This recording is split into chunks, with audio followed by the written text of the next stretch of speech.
It's time to have your say. Welcome back to the Q&A, answering your questions in the wrestling community, as well as some breaking news to kick things off will be coming up straight after this.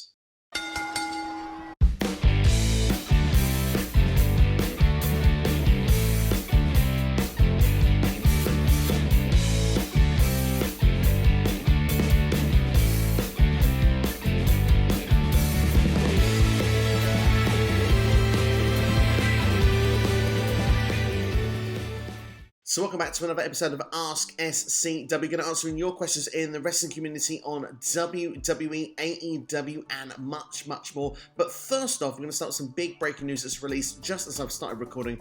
Mustafa Ali has requested his release from WWE. He went to make the announcement on Twitter, and it goes on to say that I have a message that is much bigger than my dreams in pro wrestling. Despite my best efforts, I would not be able to deliver this message while working with WWE.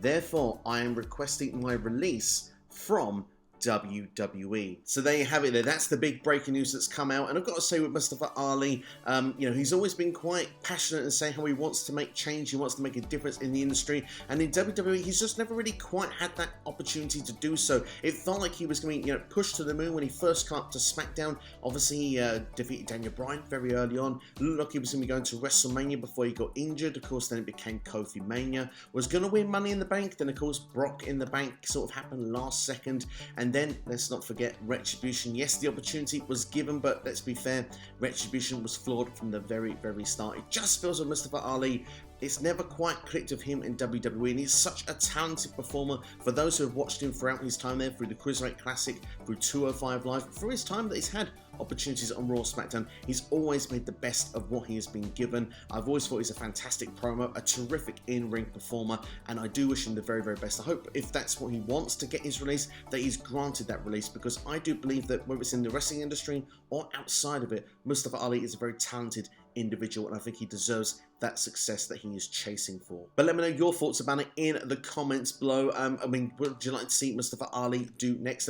For me, I think if it's a wrestling company, I personally think he could be a success. Like I say, he's fantastic at everything he does, and I think if he's pushed in the right way, I don't see how the talent can't get over and become a big star in whichever company he represents, which it does seems to me that WWE was never going to be that company. They just don't seem to have that belief, and it's such a shame because, like I say, the guy is talented, and everything I've seen him do, I have always been impressed, even when it's been a dodgy storyline like Retribution. I don't think Retribution would have even lasted half as long if it didn't have him as a leader. That is a testament to how good I think he is, because that storyline was not good at all. But without further ado, we are here for a Q&A. I've got lots of your questions today, and thank you everyone who's put your questions in.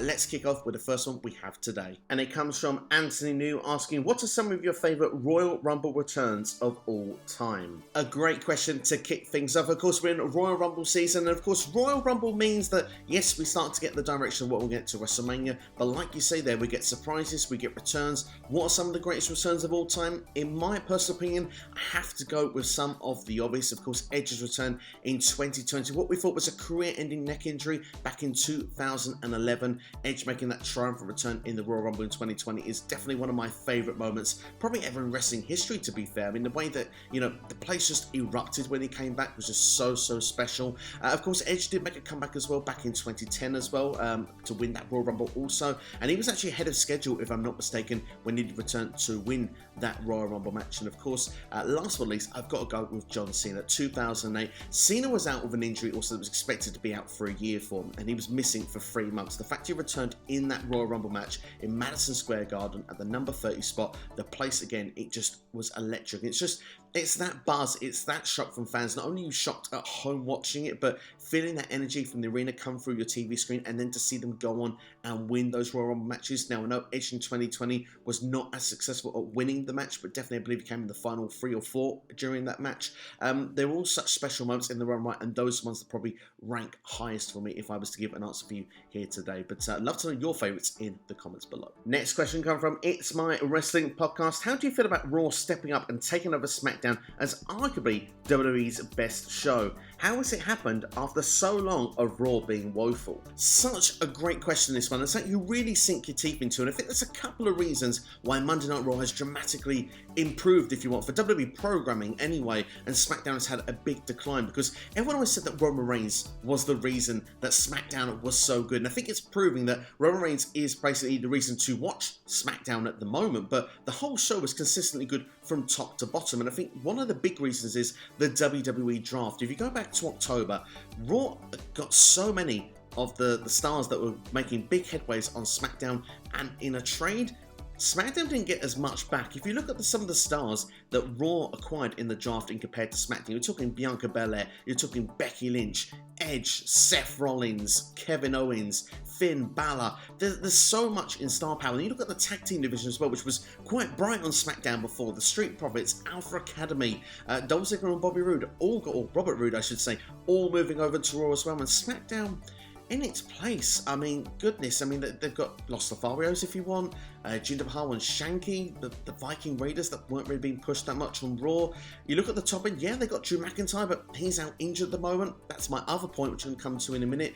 Yeah, they got the New Day, Xavier Woods is injured, another point as well. So, you know, when you look at the second point, injuries has played its part with SmackDown as well. You look with Roman Reigns, he's not really got any challenges, it feels, at the top end on SmackDown right now, hence why Seth Rollins is getting this opportunity at the Royal Rumble for the Universal Championship. I don't know if it was meant to be Drew originally, but of course being out injured scuppers the plans, or maybe what happened with day one. Of course now Brock Lesnar's taken on Bobby Lashley.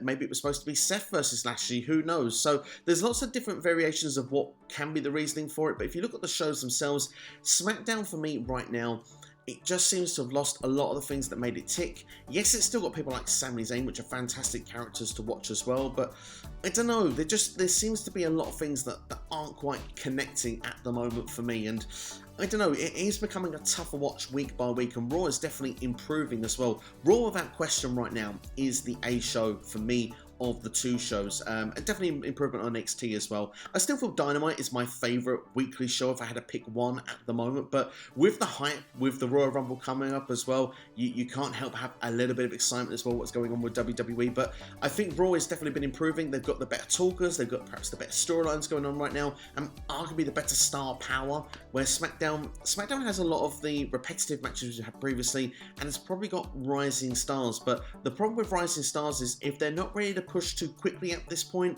they're not going to make headways into getting there and take on Roman Reigns, and that's something that I think SmackDown really needs right now. So that's probably a lot of the things I think one it's got to do with. The releases is probably the last reason that's not helping, because SmackDown was shaped quite well after the draft to push new stars, and so many people being released. You look at the likes of Hit Row, for example, being a prime example. They were expected to probably have a big deal on SmackDown. Toni Storm going as well when she was in the championship program with Charlotte Flair.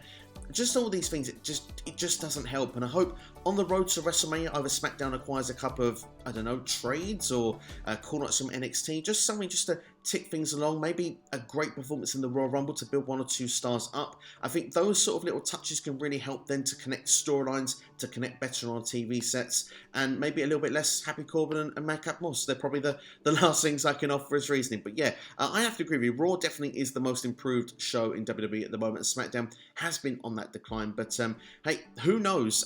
Maybe things can always change as things usually do in WWE, but certainly in the current period, I have to agree with you that Raw has become the A show. Non-stop wrestling chat with our next question now. What would be your dream WWE versus AEW match? Women and men, I've got what I consider to be two dream matches if I could only pick one. My first one is AJ Styles versus Kenny Omega. For me, pure wrestling match it would be. It would just be an absolute spectacle to watch. Yeah, as a storyline as well, two former leaders of the Bullet Club as well, so you can always play that into fun narrative also. But for me, it just feels like a dream match, just saying I want to see before AJ Styles retires. Whether that means that AJ has to go to AEW to finish off his career, I don't know, but it's a match I really, really want to see. So for me, that was the first one that immediately popped to my head when I thought of the men's division.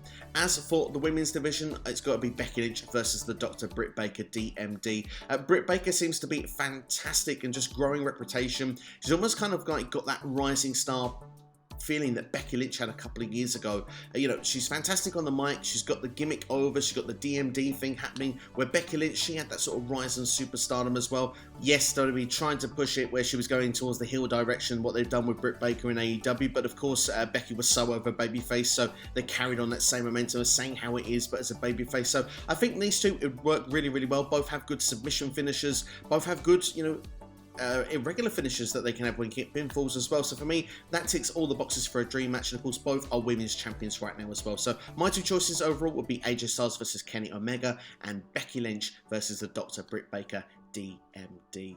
Next question comes from Warren at the Discus Lariat. We've seen the Kingdom invade Impact over the past week, which got me thinking, what 5 wrestlers from AEW would you pick to run an invasion of WWE? Such a creative question, this one. I really, really like it. And I've got to say, I really like the invasion, by the way, of Ring of Honor into Impact Wrestling. Certainly is very exciting, and the way they can portray that up until when Ring of Honor starts again is really, really interesting, how they'll play that out on Impact TV. The fact as well, people like Ian Riccoboni kind of distance themselves, like, this isn't what the Ring of Honor that we represent. Same with Jonathan Gresham as well. It makes you wonder also, just to say quickly with the Kingdom, are they doing this as Ring of Honor, or actually are they just trying to take over Impact but are not actually part of Ring of Honor anymore? That's just renegades of their own sort of natural force that want to just take over Impact. It could be interesting to see how that's going to play out over the next coming weeks and months. But to come into your question there, for me personally, I came up with 3 different scenarios that I thought that could potentially work here, and I'll pick my favourite at the end. The first one being, of course, the originals of AEW. If you want the EVPs,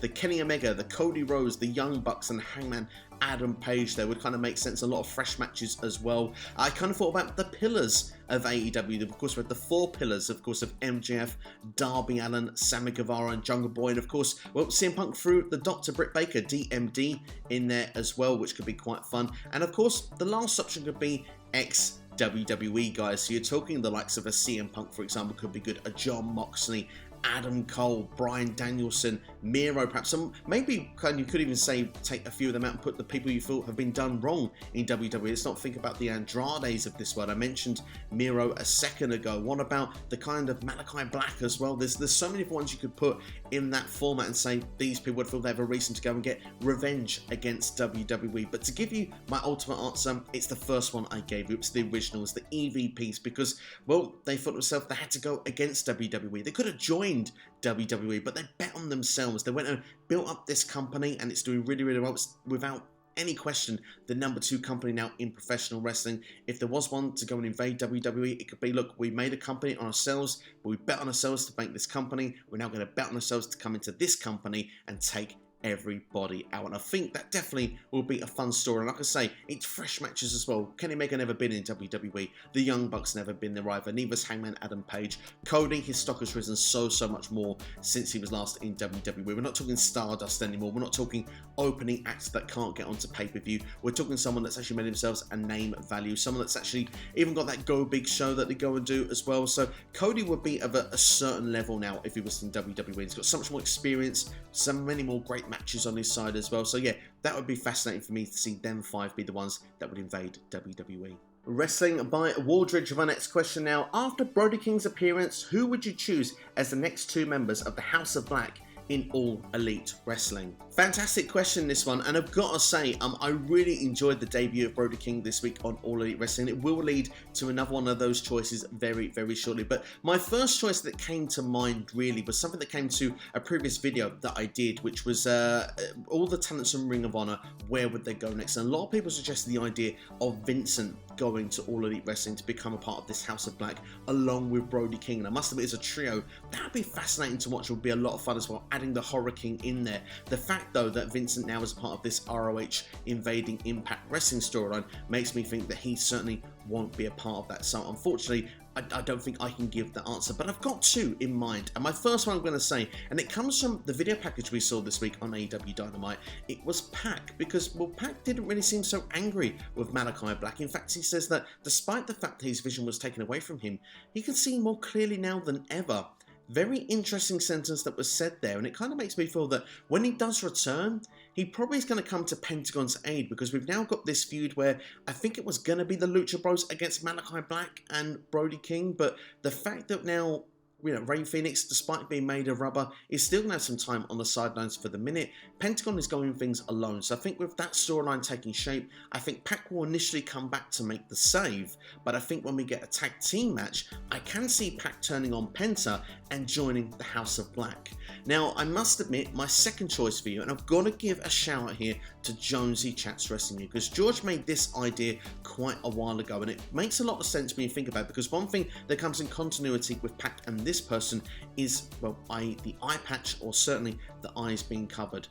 George actually suggested the idea of Julia Hart turning heel. That's right, the cheerleader that is with the Varsity Blondes. And I've got to say that through watching it since he made that, and this prediction was made like when this happened the very, very first week when, Malachi Black, I think, did the mist in a run. He did it immediately afterwards. So it's not as if it's just happened in the last week or so. But watching the steps the last 2 or 3 weeks, I think he's bang on the money. And one of the ones I think makes really, really key this week is the idea that we looked at things with the beatdown of Malachi Black in the center of the ring, where Pentagon, we also had the Varsity Blondes involved in that. And she was like, stop, stop, as we see Malachi Black smiling.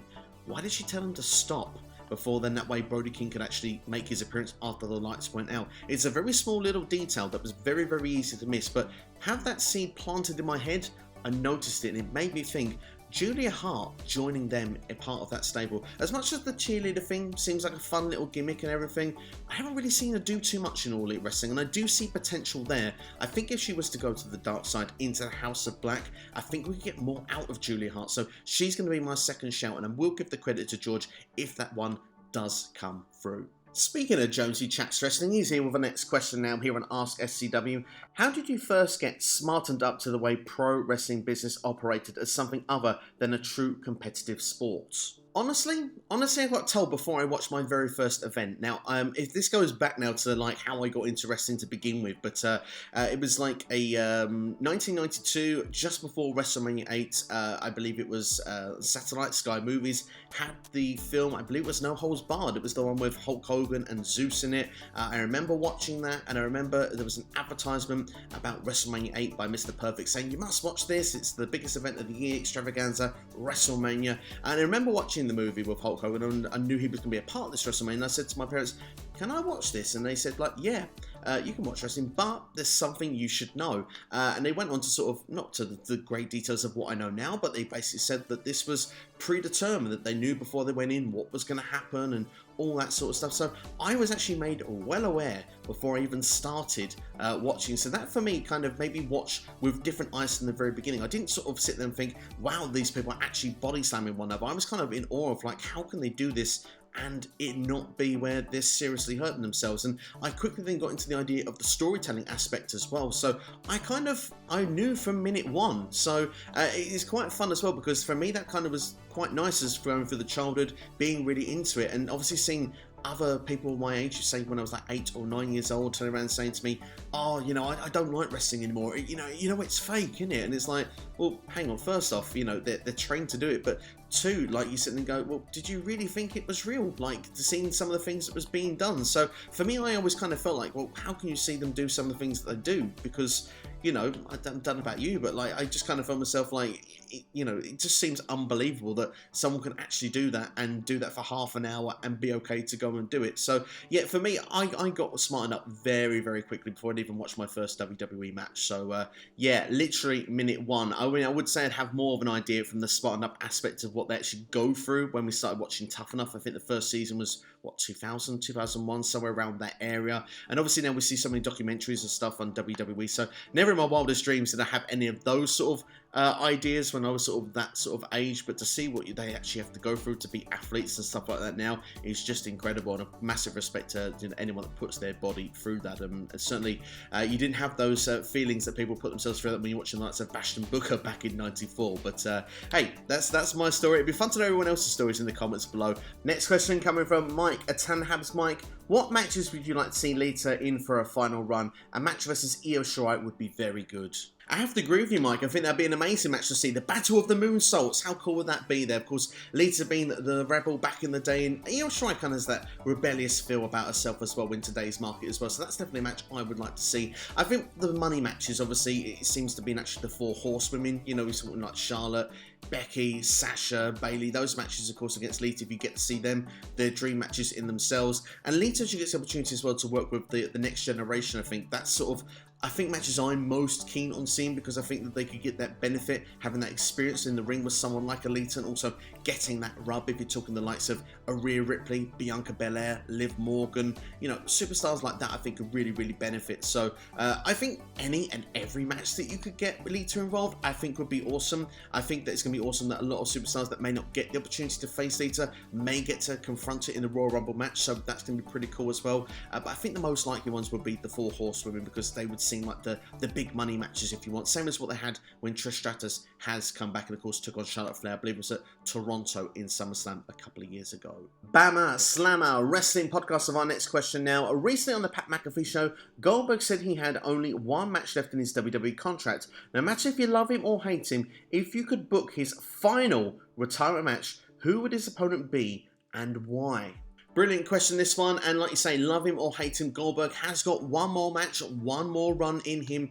What is that match going to be? We'll have to wait and see. For me, on the love and hate scale, I've kind of been in the middle really with it. In places there's been hate, it's those matches where he's beat Kevin Owens and The Fiend, of course, to win the championships. Those are the times I weren't necessarily a fan of it, but he's been in a lot of these high profile matches as well, where I think there's definitely been a benefit of the, you know, when we see against The Undertaker, alright, granted, when we watched the match, it was probably not very, very good. It's one of the worst ever, and Taker was lucky to escape serious injury. But the one with Lashley recently, particularly his last year, in fact, in WWE, the matches he's been booked in have been done to perfection against, you know, Lashley, we said, with SummerSlam, and of course the Crown Jewel event. I thought that was really well booked as well, and I think that builds Goldberg for a high profile match when he comes back. The match against Drew at the Royal Rumble was fantastic as well. So for me, those sort of ways of booking him, I think really, really works. And there's 2 matches left for me that I think could be one or the other.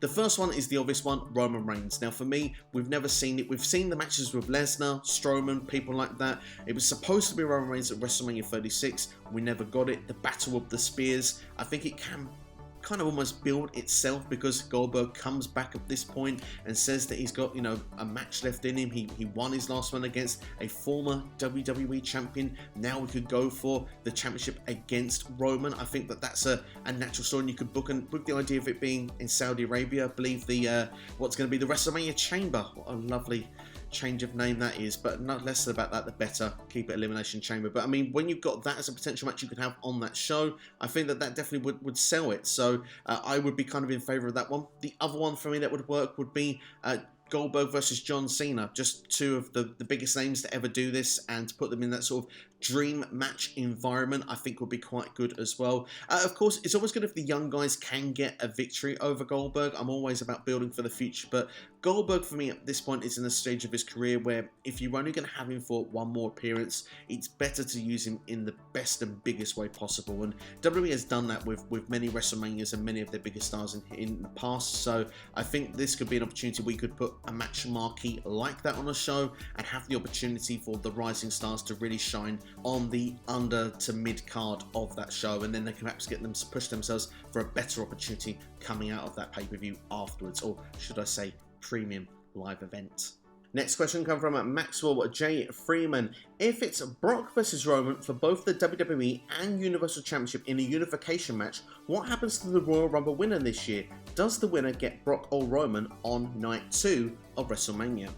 Well, that's certainly a creative way you could do it. It's a very Wrestle Kingdom, isn't it? Having something on night 1 and make it sort of work for night 2. It definitely gives people as well that investment to need to check out night 1 and then to get to night 2 also. So I do like that creative idea. A triple threat is certainly an idea you could go for as well, like what they did a couple of years ago when they did the Becky 2 belt stuff. But I think more than likely we won't get to the unification match. I think one of those belts is changing hands to get things back on course. Obviously, WWE had a plan for day 1. If I had to guess now what I think that plan was going to be, I think Brock was winning the Universal Championship. So Roman's become the longest reigning Universal Champion when perhaps maybe he wasn't meant to be. But whatever's going to happen, we'll have to wait and see how it will play out. But you know, a unification match, if it does happen, what happens with the Royal Rumble winner? The only other idea I can think of is they get to go for the championship of their choosing. Do they go for a different championship? Maybe they go for the World Heavyweight Championship. Maybe they go for the IC or the United States Heavyweight Championship. Or perhaps, who knows,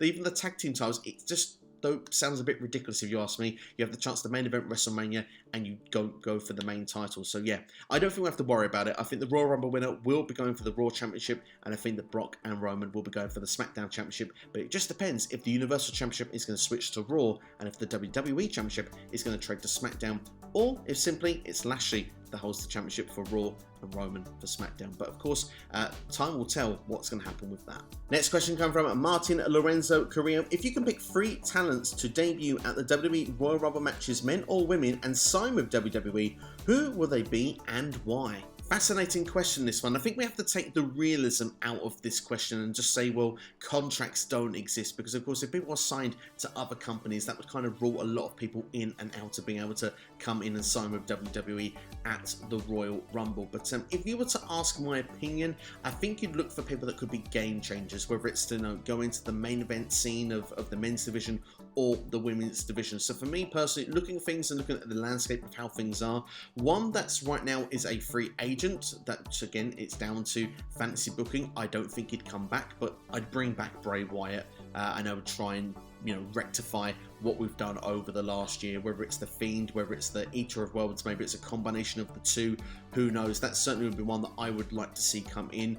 Jay White would be a selection, like I said here, fantasy booking going on. I think the Switchblade, I think, would be an awesome asset to any company that he works for. I love his work he's done with New Japan. He's awesome on the mic, he's great in ring, his action full stop would be brilliant. I think it could thrive in the American market if he was to actually ever decide that he wants an opportunity to compete full-time over there, whether it was WWE or AEW. So for me, he certainly would be a selection from that perspective. But from the women's division, I mean, obviously we've got people coming in through the Forbidden Door, like Mickie James coming into the Royal Rumble.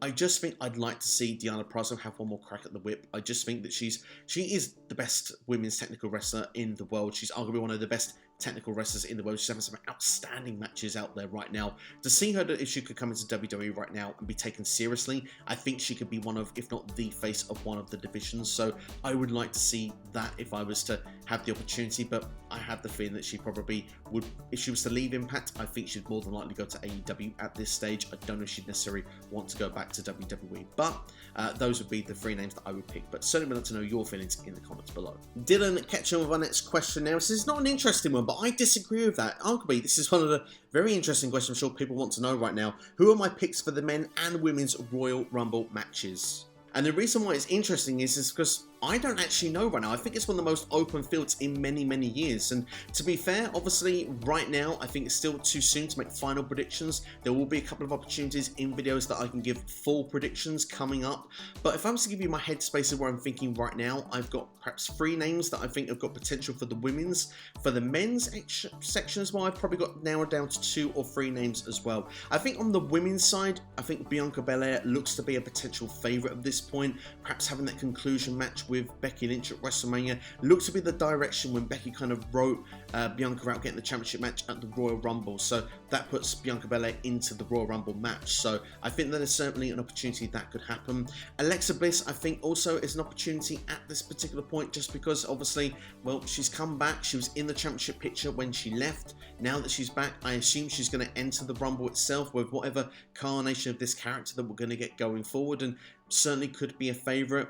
Last but not least, I think Bayley, if she does return, if she can come back in time for the Royal Rumble to pick up the victory, even if it's like a cameo performance, knowing that she's perhaps not fully fit, but would be good to go by WrestleMania, to have that match there, Bayley versus Becky Lynch, would be awesome. Even if it was, Bayley, Bianca, and Becky, the 3 Bs there, all in the triple threat match in night 1 of a main event of WrestleMania, I think would be pretty awesome to see. So yeah, for me, I'd be down for that. As for the men's side, I think that we're probably looking at someone like Big E. I think at the moment that could be good for a redemption story for him, losing that title at day 1 to try and win it back at WrestleMania would kind of make a lot of sense. I think potentially you could be looking at the idea of, what if Kevin Owens was to win the Royal Rumble? Just to say this quickly, what if Seth was to win the Universal Championship? What does that do for that dynamic? Could be a fun storyline heading into WrestleMania. It certainly would be a good little dynamic if they were to go down that avenue. I have thought about AJ Styles as well, just purely through the fact that I want him to have a more WWE Championship run, just because. And I think as well, if Brock or Roman do lose the championship, they're entering that Rumble, in my opinion, and that at the moment probably would suggest that maybe that's a favourite that one of them would win it if that was to be the scenario. But that's sort of my head direction of what I'm thinking right now. Of course, I'd love to see Damian Priest be in the position as well, because I think he would be good to push towards the top, but there's so many different variables right now. So that's where my thought process is. I'm still going to hold my feelings for the time being before I make actual predictions to when it comes to the predictions time, but yeah, there's definitely a lot of options this year. It's not as clear cut as it has been some other years. Last question this week comes from Supersonic X. What are your thoughts on the return of the NWA to YouTube? Do you think it'll be better on YouTube than watching it behind a paywall? And who will be the men's and women's breakup star in the NWA in 2022? Great question to finish things off this week, and do you know what? I think it's great that it's back on YouTube. I mean, for me personally, I was watching Power when it was on YouTube before. When it went over and came off of there, I must admit, I've stopped watching it. I've not watched NWA for a long time now. So for me personally, I don't have the same connection with the product, but this will give me the opportunity to try and get back into the product. As for breakout stars, I think Natalia Markova certainly could be a potential breakout. I know she's been competing in NWA recently. Obviously, Camille arguably already is a breakout star, but I do think her stock will rise further in the wrestling industry in 2022. Looking at the men's side, I mean, I'm not as familiar with the roster right now, but I know Arya Daivari is involved in one of the tournaments right now in the NWA, and I think certainly he's got a lot of potential to really stand out, I think, in that promotion. I think certainly would be, if that's someone he's going to actually, apply his craft for the time being. He's definitely got, star wrestling all over him in a promotion like that. He's definitely a great in-ring talent. He's good on the mic as well. So I'd like to see him have a good showing in that tournament. So he'll be my shout as a potential breakout star for NWA in 2022. But that's all from me anyway. Thank you for watching anyway. Let me know your thoughts on any of the topics discussed in the comments below right now. I look forward to interacting with you. Please like the video, share the video as well, subscribe as well if you haven't already. Make sure to share it with a friend, like I said there. Sharing is caring. Spread to the web of SCW, and all those little things together, it really helps the channel. It really helps the videos out. Gets them out there to more people to let them know that SCW is here, which obviously is the big goal for 2022. Would love to get to monetization. If you want to be involved on the next episode here of Ask SCW, you can drop a comment in the comments below, leave the hashtag AskSCW with your question, or you can follow me on Instagram, Twitter, Facebook, all be coming up on your screen right about now. Plenty of videos coming for you this week as well, all Royal Rumble based as well, including looking to find out what Wrestling YouTube thinks will be the predictions for the Royal Rumble matches this year. So a lot of people looking to collaborate once again, which of course, if you haven't seen my last Royal Rumble collaboration video, what is the greatest Royal Rumble of all time, make sure to go and check that out. That will be attached to the end of this video coming up on your screen in seconds. Thank you for watching as always. Have yourselves a good one. I'll see you next time here on SCW. Have yourselves a great day.